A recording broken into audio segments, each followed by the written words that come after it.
చూసుంటారు. నేను ఒకటే చెప్తున్నాను, రాబోయే రోజుల్లో ఎన్డీఏ కూటమి ప్రభుత్వం ఈ రాష్ట్రంలో పెను మార్పులు తీసుకురావడానికి సిద్ధంగా ఉన్నామని మరొకసారి మీ అందరికీ హామీ ఇస్తున్నా.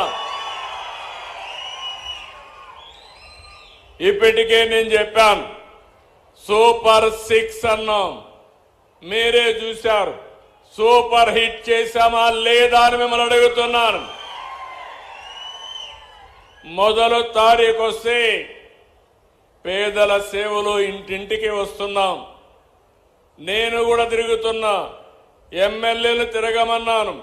అంటే ప్రతి నెల మొదటి తారీఖు గుర్తుపెట్టుకోవలసిన వ్యక్తి, సమాజంలో అట్టడుగునుండే వ్యక్తి, ఆ పేదవాడి సేవలో మనం ఉంటే మనం కూడా ఆలోచన విధానం మారుతుంది.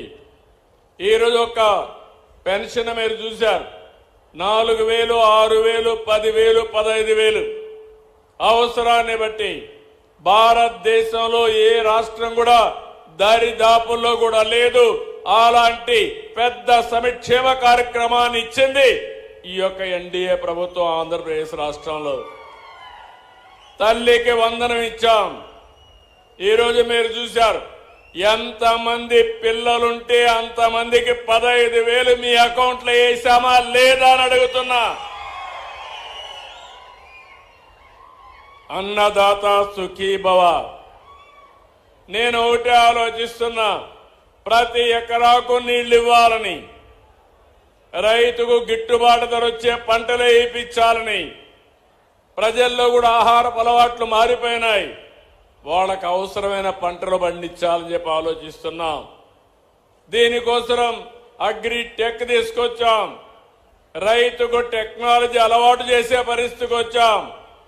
తొందరలోనే ప్రతి రైతుకు కూడా ఇబ్బంది లేకుండా మీకు అందుబాటులో ఒక ఏఐ అగ్రానమీ అంటే అగ్రికల్చర్ ఎక్స్పర్ట్ మీ ఏఐ ద్వారా మీకు అందుబాటులో తీసుకొచ్చే బాధ్యత నేను తీసుకుంటానని చెప్పి కూడా నేను మీకు తెలియజేస్తున్నా.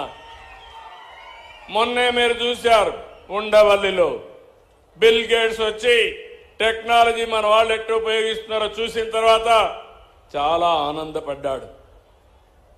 అంటే ఇప్పుడు రైతాంగం కూడా టెక్నాలజీ అందిపుచ్చుకుంటున్నారు. మైక్రో ఇరిగేషన్, బిందు సేద్యం, తుంపర్ల సేద్యం, ఇది నేనే ప్రారంభించా. దీనికోసం కేంద్రంలో కూడా రిపోర్ట్ కూడా ఇచ్చా. ఈరోజు మన రాష్ట్రం దేశంలో నెంబర్ 1 రాష్ట్రంగా ఉన్నాం. దీనికి గర్వపడుతున్నాను. మామూలుగా వారసత్వంగా వచ్చే పంటలే పండిస్తే అందులో ఆదాయం లేకుండా చాలా ఇబ్బందులు వస్తున్నాయి.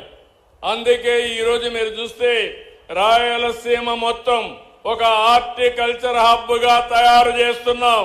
దాంట్లో భాగంగా వినుకొండను కూడా అభివృద్ధి చేసే బాధ్యత తీసుకుంటాం.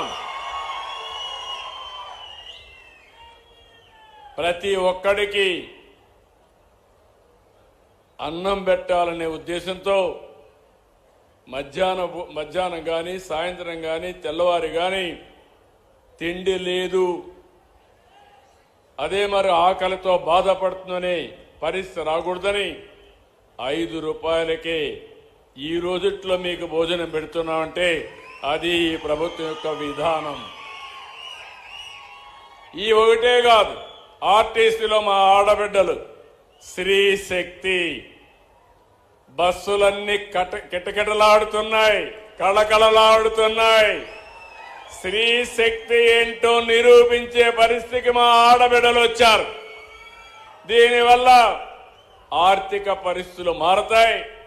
మీకు కూడా బయట పోయే వెసులుబాటు నిండుగా వచ్చింది.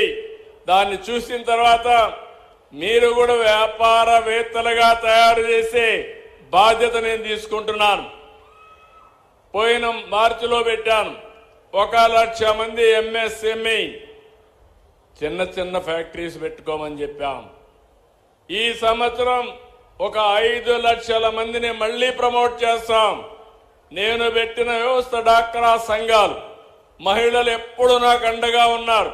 మీకు తోడుగా అండగా మీకు ఉంటానని మరొక్కసారి మీ అందరికీ హామీ ఇస్తున్నా. దీపం ఆ రోజు పెట్టాం. ఈరోజు 3 గ్యాస్ సిలిండర్లు కూడా ఇచ్చాం.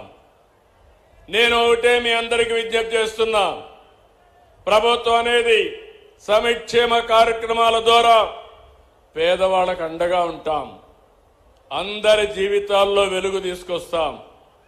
అంతటితో ఆపడం లేదు, మీ ఆదాయాన్ని కూడా పెంచాలనుకుంటున్నాం. పేదవాడు శాశ్వతంగా పేదవాడిగానే మిగిలిపోకూడదు. మీ ఆదాయం పెరిగి మీరు కూడా మెరుగైన జీవన ప్రమాణాలు రావాలని ఈరోజు మీరు చూస్తే P4 కూడా తీసుకొచ్చాం. అంటే ఇప్పుడే ఆంజనేయులు గారు చెప్పారు, నేను కూడా 100 ఇళ్లు దత్తత తీసుకున్నాను మా ట్రస్ట్ ద్వారా అని చెప్పి వారు చెప్పారు. వారిని అభినందిస్తున్నా. ఆ 100 ఇళ్లు అందరితో సమానంగా పైకి తీసుకొచ్చే బాధ్యత మీది. ఏదో ఒకరోజు బట్టలు ఇచ్చేసి అయిపోదు.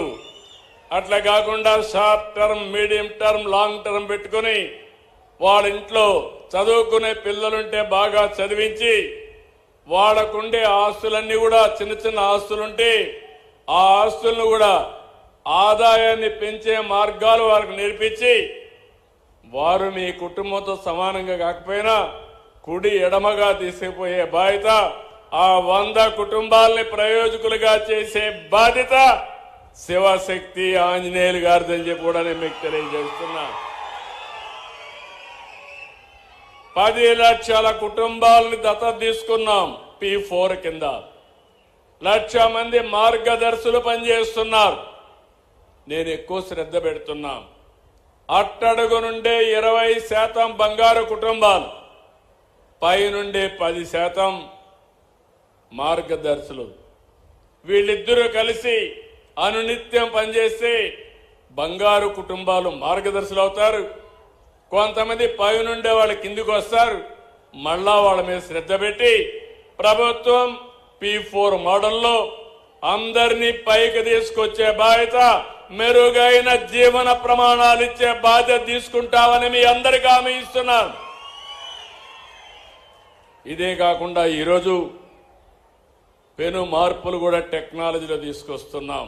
మీరు గుర్తుపెట్టుకోవాలి, ఇక్కడ మీరందరూ ఉన్నారు. భారతదేశంలో ఎక్కడా లేదు వాట్సాప్ గవర్నెన్స్. మీరు ఏ ఆఫీసుకు పోయే పని లేదు. మీ MRO ఆఫీస్ పక్కనుంటే దర్జాగా ఒక మెసేజ్ పెట్టి పని అయిందా లేదా మళ్ళా మీకు చెప్పే బాధ్యత నేను తీసుకుంటానని మీ అందరికీ హామీ ఇస్తున్నా.